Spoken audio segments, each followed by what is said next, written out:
Habang buhay ang electric fan. Ayan. Habang buhay ang ating electric fan, dalawa na ang nakasaksak. 52 watts, 51. Bubuhayin natin to. So, ito. So, ayan. So, diba? Gumagana ating washing. At tingnan natin kung ilan ang kinakain niya.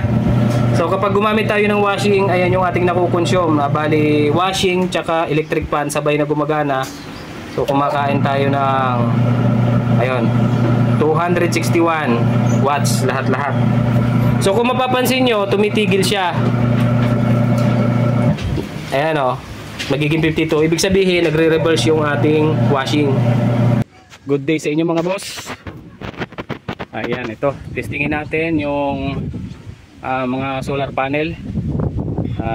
Pansamantala lang muna, bali tinetest ko lang para malaman natin kung mayroong may problema sa bawat panel. So sa pagtetest nito, subukan yung hipuin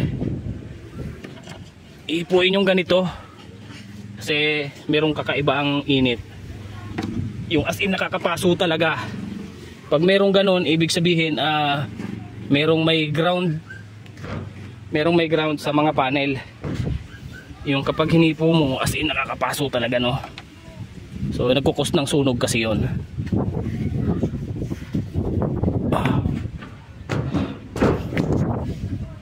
Yan.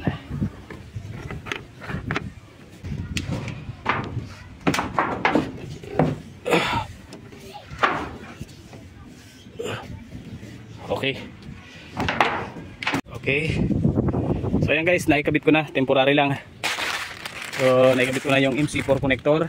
So nakakonect na yan sa baba. Patungan pa natin ang isa pang karton dito. Kainit.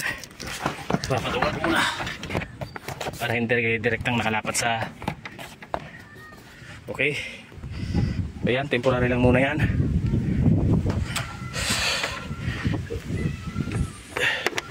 Okay, sa baba na tayo.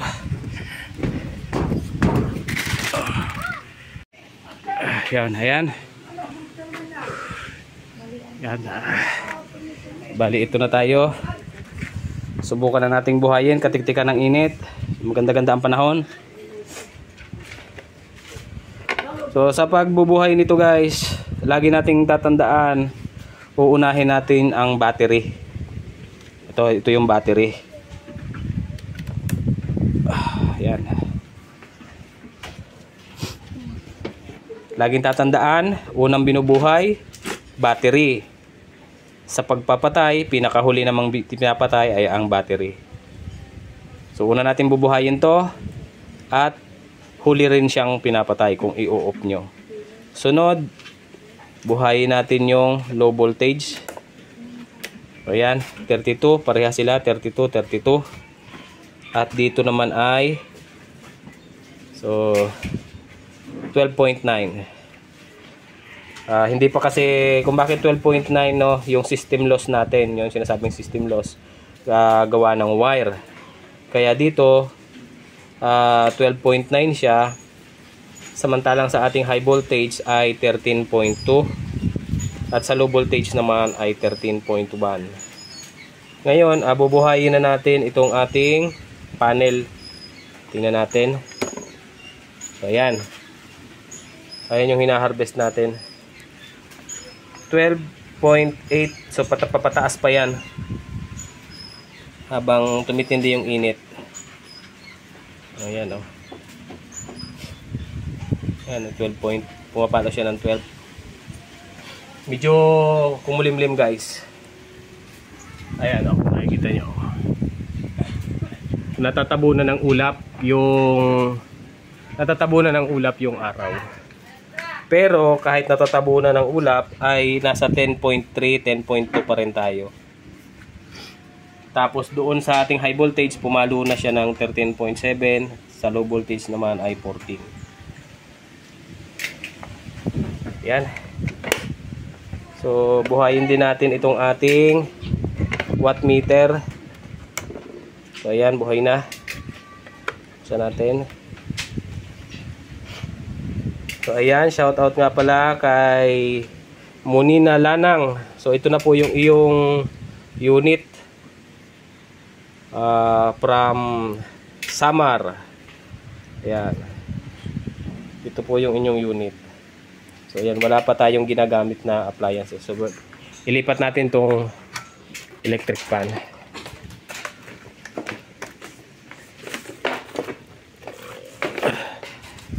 So ayan. Patay muna switch. Saksak natin. Makikita natin dito kung ilan yung kinakain niyang kuryente. So mamomonitor natin kung gaano na ba kalaking kuryente ang nakakain natin, no? So buhayin natin number 3. So sa number 3 electric fan ay nagko-consume po siya ng 52 watts. Ayan, oh. 52 watts ang nakukonsume niya. So kapag naka-solar kayo, ibig sabihin, ayan, oh, pumapalo pa siya ng 14 to 13, 13 to 14. Bumababa, depende sa init ng araw. Ayan, oh, papataas pa yan. Oh. So ibig sabihin, hindi na babawasan yung ating battery kapag katiktikan ng araw. Ginagamit natin yung 220. Ayan, oh, umiikot yung ating electric fan.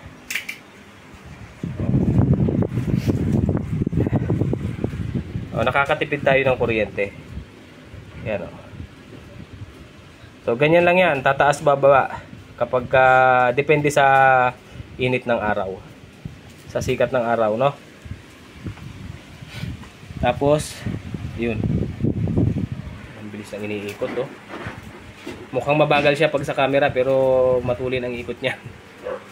Oh, lakas. Oh. Tapos yung naha-harvest niya 9.4, kulimlim yung araw, no? Oh, kulimlim, natatabunan ng ulap, oh. Kita nyo naman, oh, sa labas. Oh. Oh, maulap. Oh. Ayan. Natatabunan ng ulap yung araw. Kahit natatabunan siya ng ulap, kung titingnan nyo dito, yung kanyang, ayan, oh, 8.9 ampere pa rin yung pumapasok sa battery. So ibig sabihin, kahit nakagamit tayo ng 220, 52 watts, halos hindi nababawasan yung ating battery. So ang battery nga pala natin ay LiPo4. Ito po yan, yung Gentile. Ayan, oh, 100 Ah. Bali, 4 po yan. So papatak siya ng 400 ampere. Ayan. So naka-parallel connection lang siya. So hindi ko pa tinanggal sa pagkakabalot. Ayan. Ang ating inverter naman, pure sine wave. Ayan. So sabi dito, ang continuous power ay 800 watts. No? So nakaka 52 pa lang tayo. Ibig sabihin, napakaraming electric fan, no? Ang pwede niyang paganahin. So syempre hindi naman tayo gagamit ng ganong karaming electric fan para maubos yung ating 800 watts. So pwede tayong gumamit ng washing. So yan, ito yung ating washing. Try natin ang washing. So Habang buhay ang electric fan. ayan. Habang buhay ang ating electric fan, dalawa na ang nakasaksak, 52 watts, 51. So bubuhayin natin to. So ito. So ayan. So di ba? Gumagana ating washing at tingnan natin kung ilan ang kinakain niya.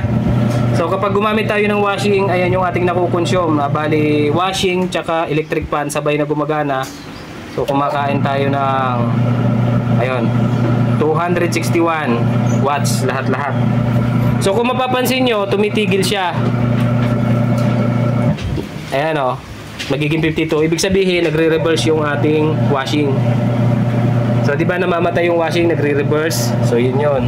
Ibig sabihin, tumitigil din yung pasok ng kuryente niya. So ganun pa rin, makulimlim ang panahon. Nag-harvest tayo ng 10.34, papataas, nag-11. Ayun, 13 volts. So parang kung titingnan nyo, ayan, oh, 13 volts. Hindi pa rin nababawasan yung ating battery. So yun, kapag ganun kaganda, kapag katiktika ng araw ginagamit natin. Actually, hindi makulimlim pa dito, hindi pa talaga maaraw, no? So ayan, continuous, umiikot pa rin yung ating washing. Oh. So antayin natin, hindi naman natin pwedeng ibalik yung ano para hindi masira.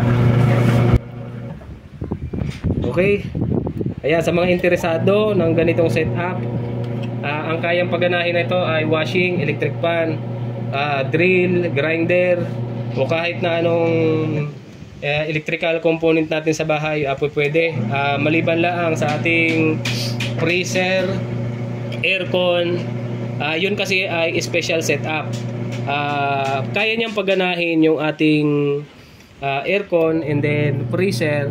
Magpapalit tayo ng inverter na bali 300 kilowatt or 400 kilowatt. So yun nga lang, medyo may kamahalan talaga yung inverter. So inverter lang naman yung kinakailangan paltan, and then yung ating battery gagawin nating 24 volts setup o di kaya 48 setup.